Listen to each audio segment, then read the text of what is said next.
Uli dotiki na ho di joloni abang sani amakuna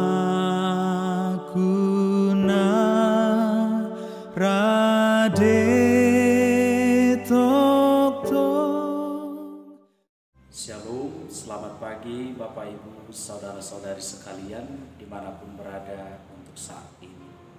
Sebelum kita memulai aktivitas untuk satu hari ini, marilah kita terlebih dahulu mendengarkan firman Tuhan yang tertulis pada Yakobus pasal 3 ayat 18. Dan buah yang terdiri dari kebenaran ditaburkan dalam damai untuk mereka yang mengadakan damai. Demikian pembacaan nas firman Tuhan. Bapak Ibu, saudara-saudari yang terkasih, hidup damai pastilah menjadi dambaan setiap orang. Tidak ada seorang pun yang mau menjalani hidup dengan suasana permusuhan, saling menghina, caci maki, dendam, dan lain sebagainya. Memang harus diakui juga, sebenarnya hal yang demikian telah menjadi bagian watak manusia sejak manusia jatuh ke dalam dosa. Dorongan sebagai makhluk sosial dan juga sebagai makhluk yang beragama, yang percaya kepada Tuhan, manusia diharapkan untuk saling mengenal, untuk saling memahami, untuk saling menghargai, mencintai, dan tolong menolong di antara sesama. Manusia diciptakan oleh Allah dalam keadaan yang berbeda-beda, tetapi dalam hakikatnya adalah sebagai umat yang satu. Dalam meraih kedamaian, tentu ini bukanlah hal yang mudah. Dalam kehidupan selalu terjadi proses-proses sosial yang tidak dapat dihindarkan.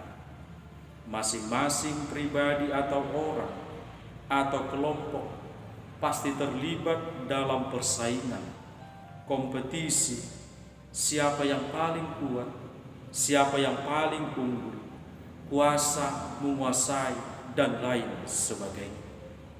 Tentu dengan keadaan yang demikian, kedamaian hanya akan terjadi manakala masing-masing mampu berbuat untuk saling menjaga, bukan saja terhadap diri sendiri, melainkan juga untuk sesamanya.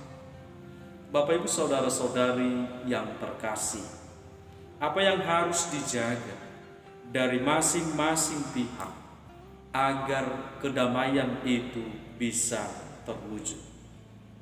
Sebenarnya bukan merupakan kekuatan yang berada di tempat yang jauh, melainkan ada pada diri masing-masing pribadi. Kekuatan yang dimaksud berada pada hati setiap orang. Pada setiap orang ada yang disebut dengan hawa nafsu. Hawa nafsu inilah yang mengajak untuk bersikap iri hati, dengki, suka menghasut, fitnah, dan lain sebagainya. Ketika hawa nafsu ini terjadi, maka kedamaian itu akan sangat sulit untuk diwujudkan. Melawan hawa nafsu bagi siapa saja, tentu ini bukanlah hal yang mudah, melainkan hal yang sangat berat. Manakala hawa nafsu pada masing-masing orang berhasil ditaklukkan, maka kedamaian itu akan benar-benar terwujud. Bapak Ibu saudara-saudari yang terkasih, sumber kedamaian bukan berada di tempat yang jauh, berada di luar sana, tetapi kunci ataupun sumber kedamaian itu sebenarnya terletak pada diri masing-masing orang.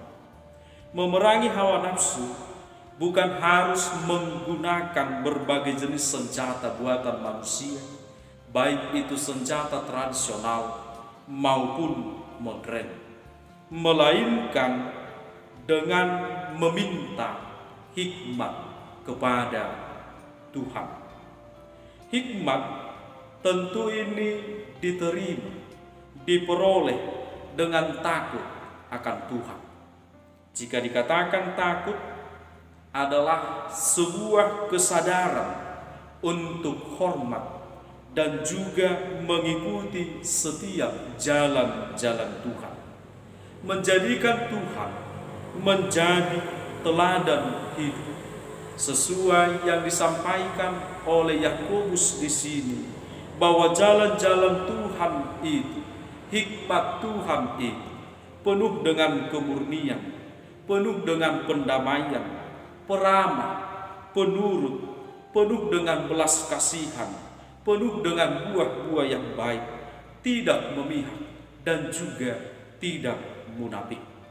Yesus Kristus sebagai Raja Gereja, dia juga mengajarkan hal yang demikian, bahwa ia selalu mengajarkan untuk saling mengasihi, melakukan yang terbaik bagi sesama, dan lain sebagainya.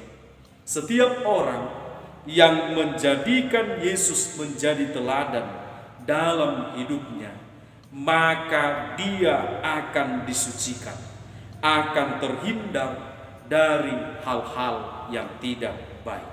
Bapak Ibu saudara-saudari yang terkasih, mari menjadi pelaku damai dengan menjadikan Yesus menjadi teladan kita. Tuhan memberkati. Amin. Masa di ngolumon Tuhan menjaga holong nado mangon di honho Tuhan menjaga